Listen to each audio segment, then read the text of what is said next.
Hey, it's me, the Soy Pill. There's a small indie animation studio you may have heard of called Pixar?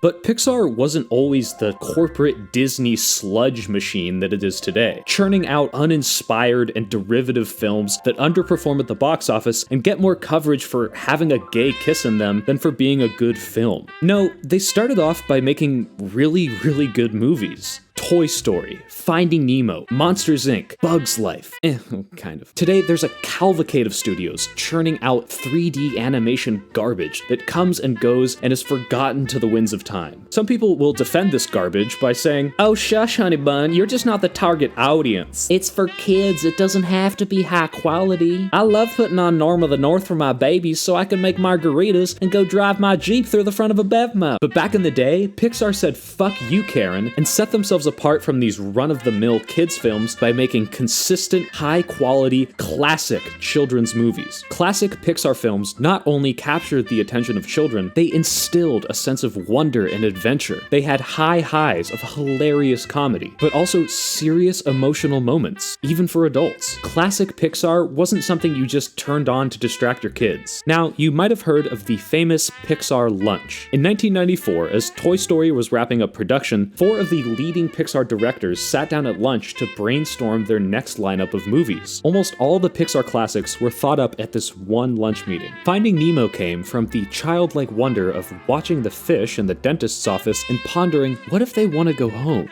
What if humanity left Earth, but one robot stayed behind? What if there were monsters in the closet? What if bugs are easier to animate than toys? Now, of course, I'm not suggesting that Pixar made good movies just because they thought them up at this lunch. These movies take tons of storyboarding, workshopping, sound editing, and countless hours of animation. But it goes to show that the original founders had a passion and imagination that spawned magical films and Bugs Life. But after Finding Nemo, the Pixar CEO was like, "Listen up, everyone. The lunch napkin movies are a hit, but Wall-E's not out for like 2 years, and we need a smash hit. Coffee Boy, pitch me a new movie or you're fired." And that coffee boy was like, maybe we could hire Brad Bird, you know, the guy that made one of the greatest children's movies of all time? He could make us like a superhero movie? Holy shit. Coffee Boy, you're not fired. Holy shit, guys. The Incredibles is actually my favorite movie of all time. It is legitimately one of the few 10 out of 10 films that I can think of. Everything about it is perfect. The story hits all the right emotional moments. The action is amazing, even with 2004 animation. The self-aware moments, the comedy beats, the music. That moment when Dash thinks he's about to drown, and then the entire movie goes silent, he closes his eyes, and then he's running on water and the music kicks in. Gives me chills every time. The Incredibles has everything, and it does it all perfectly. But maybe I'll jerk that movie off in another video. What did Pixar do after their magnum opus? You really need something strong to wind down after. Oh god, it's a talking car, and his magical adventure is to be stuck in a boring town with boring characters and a retarded tow truck. Geez, do you want me to call Brad Bird again? A heartwarming story about the wonders of cooking and friendship. And finally, WALL-E, the 4th of the lunch movies. After this one, I think the quality starts to drop. Up is great for the first 8 minutes, and then the rest of the movie is just okay. Toy Story 3 was a lot of fun, but it also retread a lot of the same themes of Toy Story 2 and doesn't really do anything new with it. These are by no means bad films, but we're comparing them to the most whimsical original stories ever, except you. But after Toy Story 3, things start to get bad. Cars 2, the sequel to a generic and boring premise that somehow was even worse than the original. A milquetoast generic princess story. A prequel to Monsters Inc. that copies raunchy college frat movies?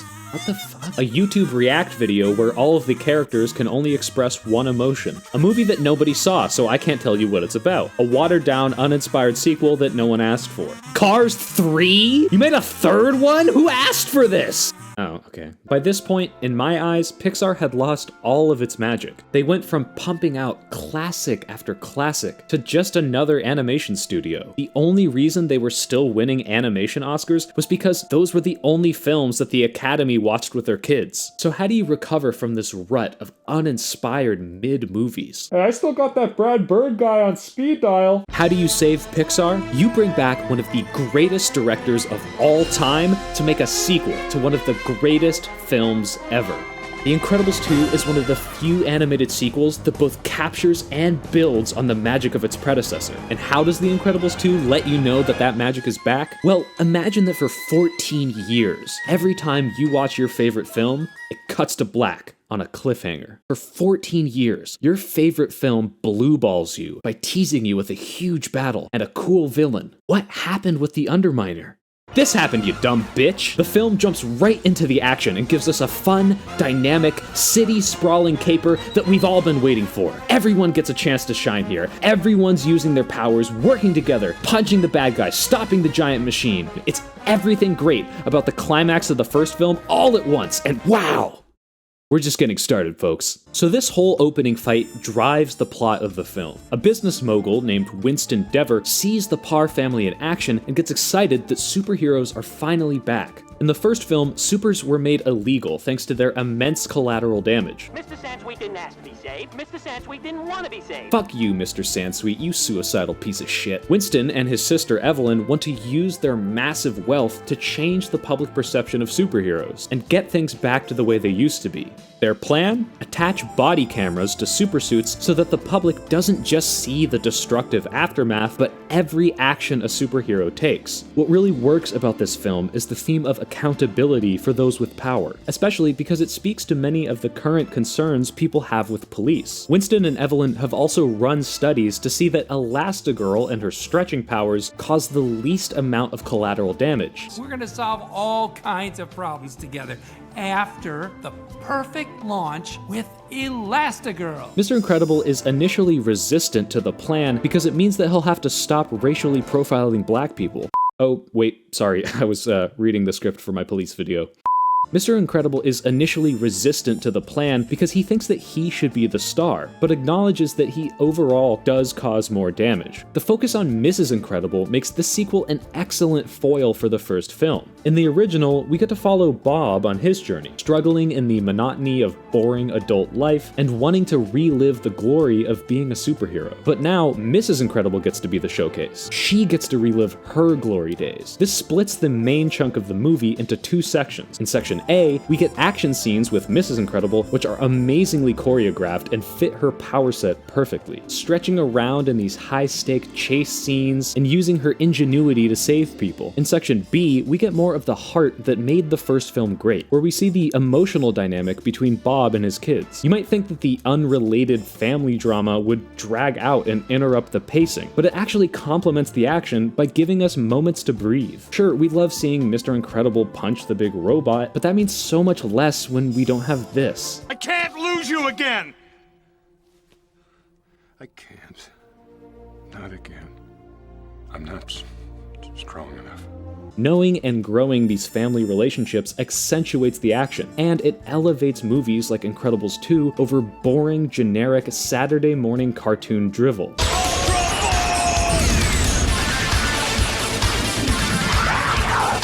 Now, before I dive too deep into the plot, I really want to talk about the amazing villain. Throughout the film, Helen is trying to stop the villain, Screenslaver. Screenslaver's message is that society has become too reliant on technology or screens, which make them complacent and docile. Every meaningful experience must be packaged and delivered to you to watch at a distance so that you can remain ever sheltered.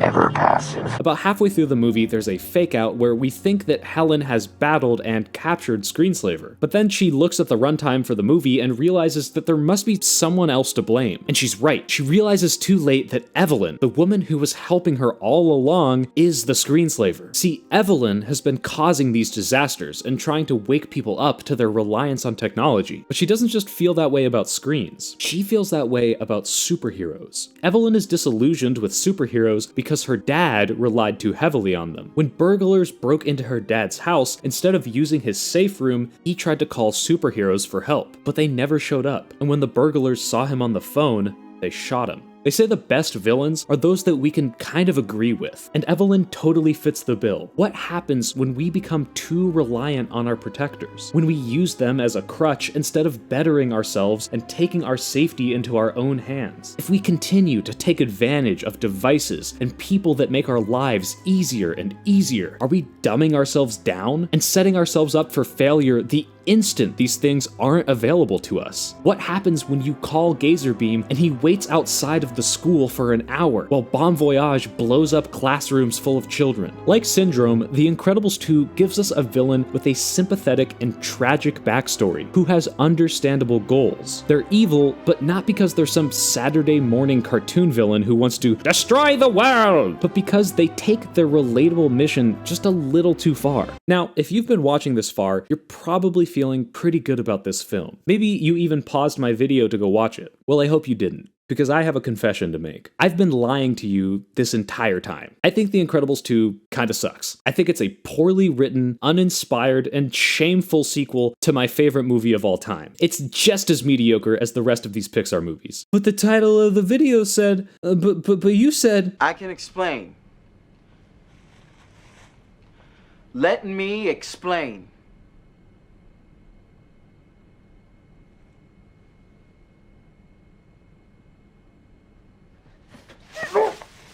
Those of you who watch my other videos probably got suspicious with how positive I was being. But for those of you who thought I was making good points about The Incredibles 2, hey, don't worry, hey.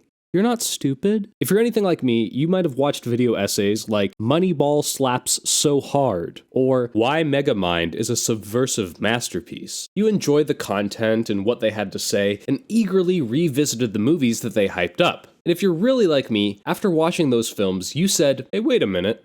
I didn't like that at all. It was a total rug pull. How could that whole video be wrong? It told me that movie was great, but it wasn't great. How did it fool me?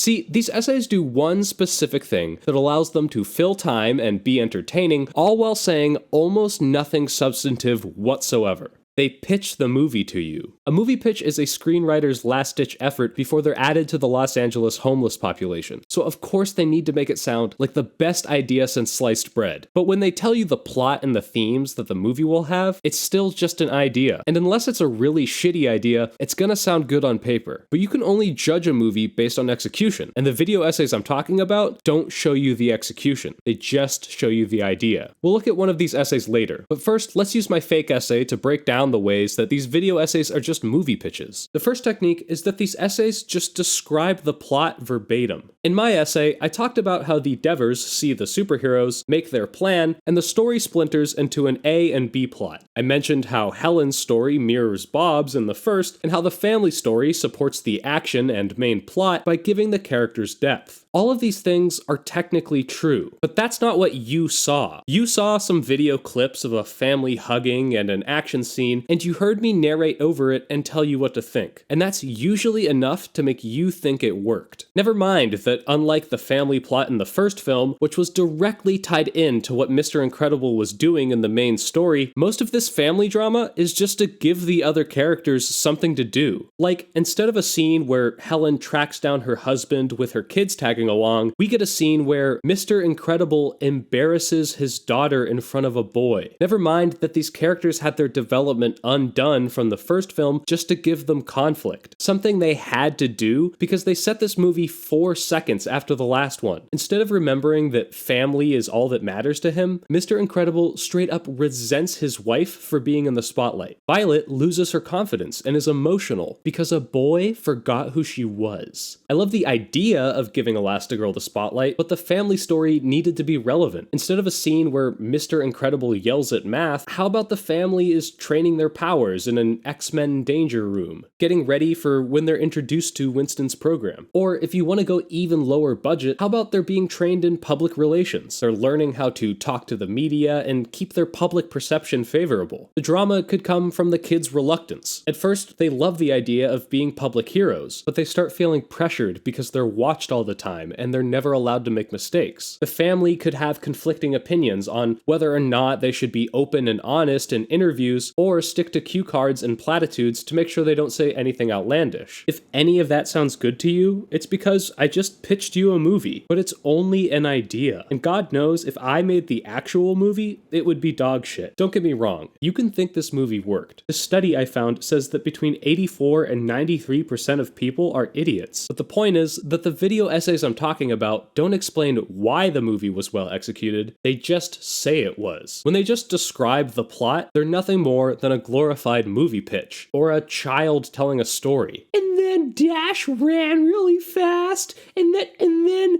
Mrs. Incredible stretched, and then Mr. Incredible punched the bad guy, wow! Much like the beat-for-beat plot recap, these video essays just list off themes, as if describing what the theme is justifies its existence, instead of an actually interesting portrayal of the theme. In my essay, the hardest parts to make were anywhere I said something good about the film. On the flip side, talking about the themes was easy, because even though the film doesn't express them well, they do ring true. Police accountability is a complex and culturally relevant idea to put in your movie, especially a kids movie. And with the emergence of AI technology, we're only going to be talking more about our reliance on screens and devices. But what my video essay doesn't show you is that the technology theme is totally dropped after Helen catches the fake screenslaver. So there's no satisfying payoff or further exploration of that idea. There's no debate between the heroes and villains about whether the benefits of technology outweigh the detriment of our reliance. It's just gone. Bye-bye! The movie also completely drops the body cam plot. We never see the public's reaction to Super's point of view, we never see the debate about how this changes illegal supers, and we definitely never see Mr. Incredible face justice for his racial profiling. Actually, the only thing they keep until the end is Evelyn's hatred of supers, but her motivation and plan are just awful. Like, ding dong, lady, it's not superhero's fault that your dad's a moron. He heard the burglars downstairs like 10 seconds away, and instead of calling a superhero with super speed, he called the dude who can shoot laser beams out of his eyes. Even if he had picked up the phone while your dad was bleeding out on the floor, Gazerbeam would still be stuck on a bus next to some jerking off homeless guy. Maybe it would have made more sense if, like, her dad could have evacuated during 9/11, but he stayed in the tower because he thought that a superhero would fly up and save them.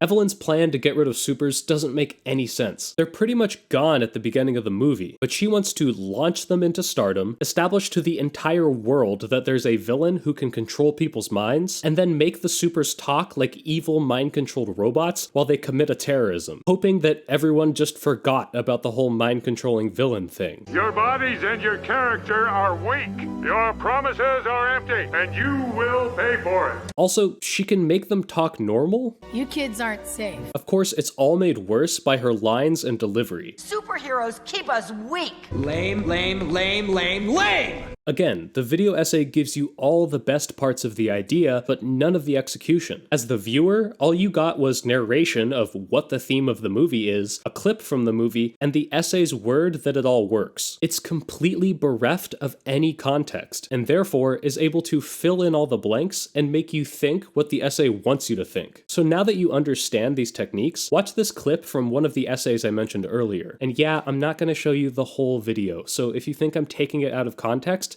I am. I feel like right off the bat, this movie contains undertones of the whole nature versus nurture debate. Megamind is raised to think that burglars, good.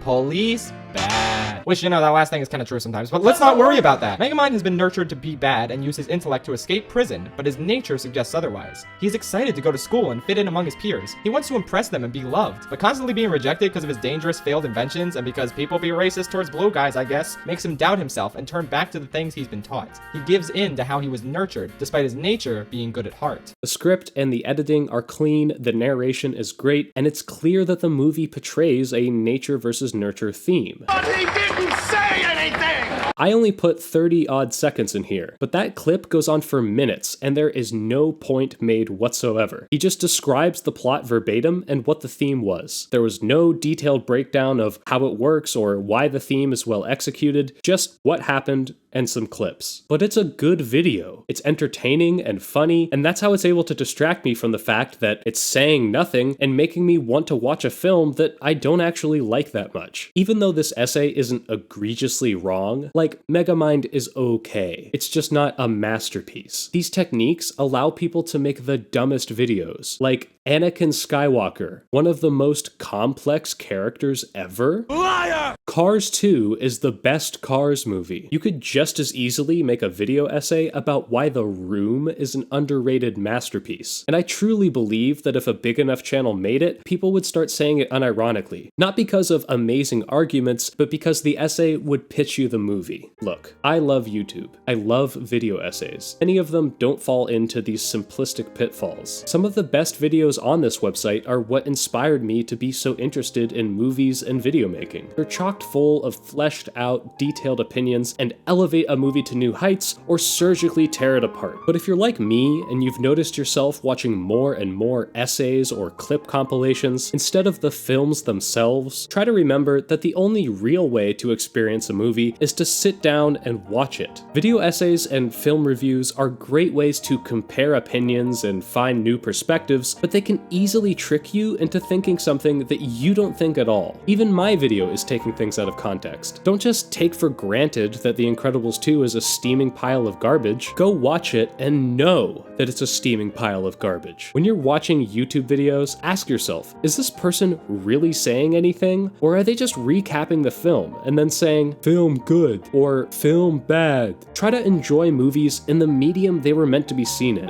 And remember that you can't form a real opinion by watching videos of rapid-fire, nitpicky YouTube criticism. So the whole story is kicked off by Winston seeing the Incredibles fight the Underminer and realizing that superheroes are back. But in the last film, they fought a giant robot in the middle of the city. It was on TV. Everyone saw it. Why didn't you see it? What's with this Jack shit? Why is there a Looney Tunes raccoon in my Incredibles movie? Like, haha, the baby fight the animal. But come on, the first movie was grounded and gritty, and it definitely didn't feel like a universe where a baby has full cognitive agency and raccoons have personalities and Disney eyes. But baby's on the posters, go see the baby. Speaking of baby shit, why does no one die in this movie? In the first movie, the fucking kids were killing people. But in this movie, it's all Disneyfied, and even the villain gets saved at the end. I want to see her get shredded in a jet engine. Why did you deprive me of that? When the Dinkster comes in to help Carmen and Junie fight the invisible 3D monkey robots, Little Dink throws him the tool so that he can brand the robot. But we, the audience, see the word Dinky spelled forwards, which means he's branding Dinky backwards onto the robot. How did they not catch this mistake? Why are all these side characters retarded? Like, okay, I get that Brick is retarded, but then this guy is also retarded. You want me to uncrush? And this guy's retarded. Why are they all retarded? Did they get all these superheroes from a mental hospital? When Frozone gets mind controlled, he goes ah, like a scary monster, but none of the other people go ah. So why does he do that? Why does he go ah? Well, thanks for watching, everyone. I'm gonna go kill myself.